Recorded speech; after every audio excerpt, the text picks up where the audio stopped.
So these little tiny gems start coming up now. And anyway, this is the time of year we look forward all year for this time of year. And then it comes.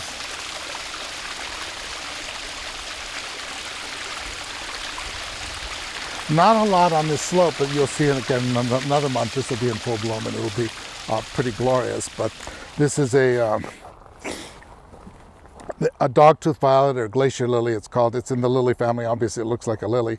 And it comes from Tuolumne County in California, which is just one little county area. Is pretty much where it's found and not all that common there. And what's ironic is it looks almost exactly like the glacier lilies that grow all over the Rocky Mountains from New Mexico all the way up to Canada. These are called the spring ephemerals because they pop up in the spring, they bloom. And so I already had a few things that have popped up and bloomed, but right now they're coming up. Here's another little corydalus. This is one that comes from Russia with a long, weird Russian name, Corydalus kuznetsovii. And then, of course, that white flower next to it is a bloodroot, which is an eastern wildflower in the poppy family. But these little gems come up and they bloom, and many of them here early in the morning their flowers are closed, and then in the daytime the flowers open up. But we're just about a week away from all those big leaves you see there. Those are glacier lilies too, with very soft pale yellow flowers, and they'll put on quite a show. And I was sure they'd be in bloom for you today because they've been budding up, but they've been so slow, you know, they're just taking them forever to get their damn flowers up. And that's part of it. I come out every morning with my tea and I'm looking to see where, you know, what's up this year? Why aren't you up further, you know? And that's that interchange that we have as the interaction between the garden and the gardener is fun. You'll see the different colors on different plants kind of meld, and they're starting to self-sow around. I had originally put them in another part of the garden, in the rock garden area, and they didn't like it. But the seedlings popped down here, and they persisted. Now they're spreading down here, and the original plants I planted are gone. So a lot of the interest and appeal of a garden is to sort of find out what is a plant really like, because you may think a plant likes this, but the plant may not agree. And I was hoping I'd have a lot of Daphnes for you. This is called a winter Daphne. It's usually a purple color, purple blue, but this is an albino form. The gardener can do whatever they want, but the plants have their own opinions, and the weather does what it wants.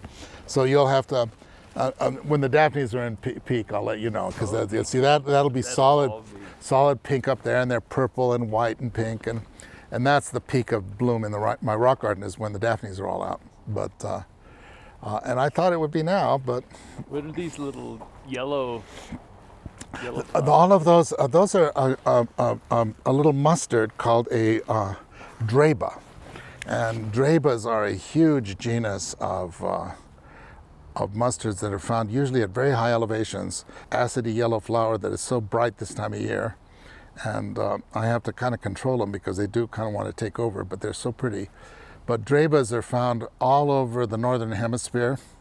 This is called another fritillaria. You saw the one from the Caucasus. This is one from Turkey that has bicolored flowers, kind of a brownish and a yellow. But this is one that you find, it's called the yellow bells, and you find it in Idaho and Oregon, and it just sneaks into one little part of Colorado. And here you can see there's all sorts of little gems. There's a little primrose here. That's actually one I collected the seed of that a couple years ago in the Caucasus. That's Primula voronovii, which is kind of an unusual species. Another glacier lily relative, this one is one that comes from the southeast, and this was given to me by a gardener from North Carolina, and he collected it in his land right next to where he lives. But it opens up as a beautiful lily-like flower in the daytime. And there's a beautiful trillium here that was also a gift of a friend, and this one is from Michigan, with the beautiful mottled leaves. So the woodland garden is, woodland gardens are something that are very popular now, especially in the eastern United States and in places like the Pacific Northwest, because that's the natural habitat there. And it used to be you'd cut down all the trees and try to put in a lawn, But people are finding that, why not actually grow what grows naturally? And in the East where it's so hot, it's good to have trees to keep the house cool. And if you plant these kinds of plants, then you have this kind of never-ending entertainment as they upcome. You can see that there's a cyclamen blooming there. And here's those glacier lilies that are about to bloom in there. These are further along, but they're still not. It'll be another 4 or 5 days maybe, and these will be out fully. And I grew up I was born in western Colorado, where plants very much like this grow by the millions. So for me, this is having glacier lilies in my garden is really kind of reminds me of the summer fishing trips with my dad when I'd walk through acres and acres of glacier lilies. This is the cowslip, the yellow flower there, and that's one of the early primroses that I grow. And primrose genus is warm, but this one does very well. And this was a very common wildflower in Europe, especially in England, and that's, of course, Shakespeare writes about the cowslip. In Midsummer Night's Dream, he talks about the little fairies putting little dewdrops in all the cowslip flowers. And here's a hyacinth. I've had those for quite a few years. They love this spot. And this is a wildflower in Lebanon and in parts of Turkey. And it looks pretty much like the wild plant. These have been gussied up a little bit by horticulturists, but what makes them particularly fantastic is chilly in the morning. You can't smell them now, but when it warms up, the smell is so strong. It just kind of fills the whole meadow. It's the hyacinths are one of the most beautiful garden plants, and it's amazing. They're not that expensive. You can get bulbs for 50 cents or $1, and you put them in, and they clump up, and they last for a long time, and they're a good investment. I've never met a gardener who wasn't a little obsessed with weather, because